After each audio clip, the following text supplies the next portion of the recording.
Merhabalar, kanalıma hoş geldiniz. Bugün sizlerle güzel bir örgü modeli yapacağız arkadaşlar. Modelimizi 4 sırada bir tekrarlıyoruz. İlmek sayılarımız 3 ve katları 2 de kenar ilmeği olarak ayarlayalım. Örmesi de kolay, görünüşü de çok güzel bir örgü modeli. Ben şöyle 20 ilmek başladım. Size anlatırken 4 numaralı şişle anlatıyorum arkadaşlar. Şimdi modelimize ön sıradan başlayacağımız için burası arka taraf. İlk önce hepsini ilk ilmeğim olduğu için örüyorum arkadaşlar. Hepsini düz ilmek örelim. Arkadan modelimizi kurmaya başlayacağız.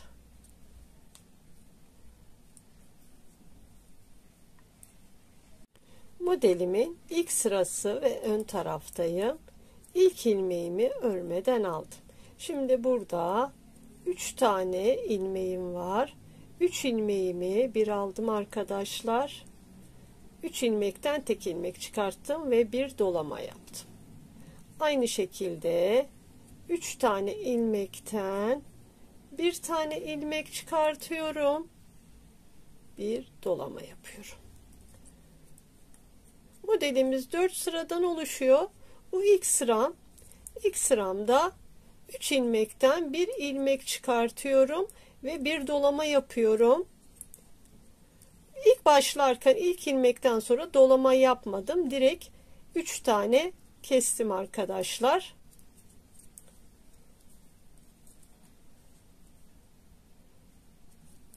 Şimdi sonda yapacağım.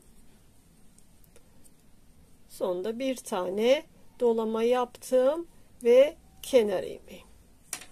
İlk sıramı bitirdim. Şimdi modelimin ikinci sırası ve arka taraftayız. Arka taraftan ilk ilmeğimi örmeden aldım. İpliği kendi tarafıma alıyorum. Bakın şurada bu doladığım ilmek, bu da 3 ilmekten bir ilmek çıkartmıştım. Burada 2 ilmekten bir ilmek çıkarttım. Burada bir dolama yaptım ve 3. 2 ilmekten 3 tane 1 2 3 ilmek çıkarttım. Arka tarafa da kestiğimi burada arttırıyorum arkadaşlar. 2 ilmeği bir topladım. Bir dolama yaptım ve 3 tane ilmek çıkarttım. Arka tarafta da modelimiz bu şekilde ilerliyor.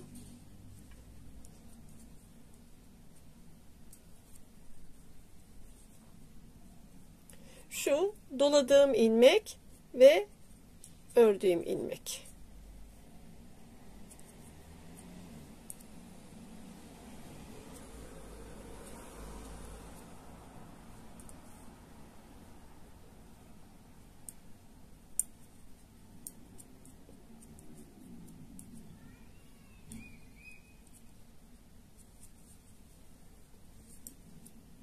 Biraz bol örelim arkadaşlar. Bol örülmesi daha rahat, örmesi daha rahat oluyor bol olunca.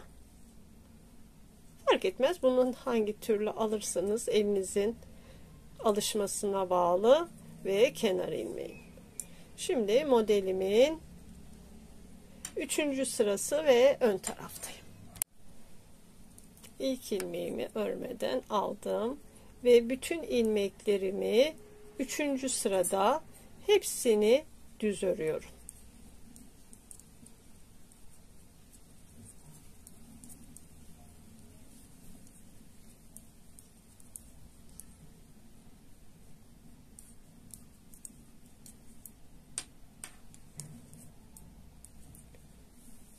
Sıranın hepsini düz örgü olarak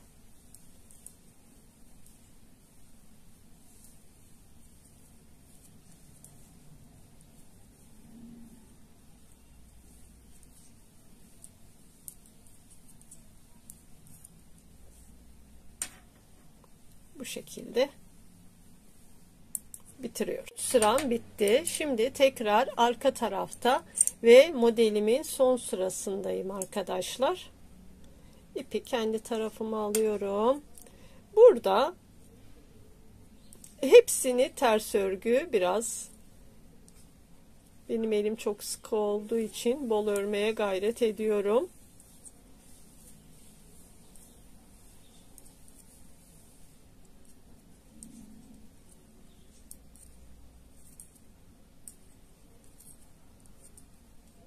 Bütün sırayı ters örgü örüp geliyorum arkadaşlar. Bir modelimi bitirdim. Şimdi ikinci kez modelimizi beraber kuralım.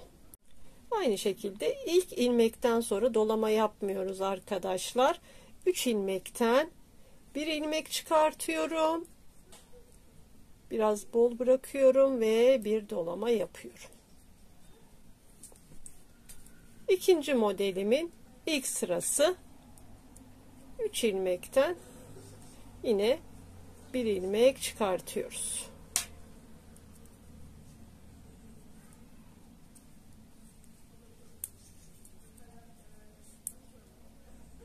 Bakın modelimiz iyice ortaya çıktı. Çok güzel duran bir model. Şimdi ikinci modelimin ikinci sırasındayım. Şu 2 ilmeği ikisini bir topladım. Ters örgü olarak uzattım. Bir tane doladım ve 2 ilmekten 3 ilmek çıkarttım. Bir doladım. İkinci sıramı da bitirdim. Tekrar üçüncü sıramda hepsini düz örgü örüyoruz.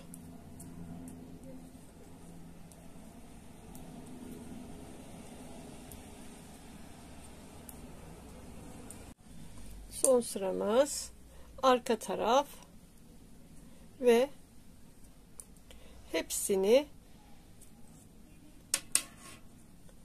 ters örgü olarak örüyoruz.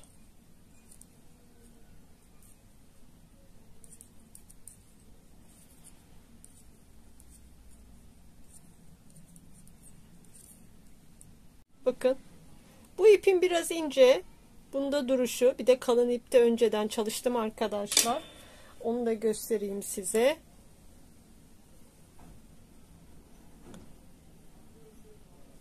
Gayet güzel duran bir örgü modeli. Her örgüye de yakışır arkadaşlar. Yazlık örgülerde, baharlık örgülerde de çok güzel durur. Örecek olan arkadaşlarıma şimdiden kolay gelsin diyorum. Videoma geldiğiniz için çok teşekkür ederim. Bir dahaki videolarımda görüşmek üzere. Hoşça kalın, sağlıcakla kalın.